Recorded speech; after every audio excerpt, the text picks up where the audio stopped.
सरेआम CID news में हूँ शहर वालों। खबर शामिल करते हैं पतोकी से, जहां से रिपोर्ट कर रहे हैं मोहम्मद मंशा। नामालूम अफराद की मुकामी सहाफी पर अंधाधुंध फायरिंग।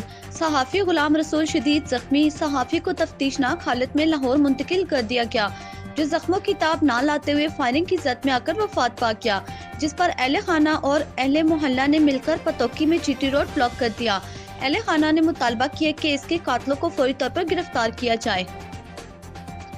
रोड ब्लॉक होने की सूरत में मजीद हलाकतों का खदशा जाहिर किया जा रहा है, जो एम्बुलेंस की सूरत मरीज बर वक्त अस्पताल नहीं पहुंच सकते और पुलिस रोड खुलवाने में नाकाम हो रही है और एहतजाज का मजीद दायरा वसी हो रहा है।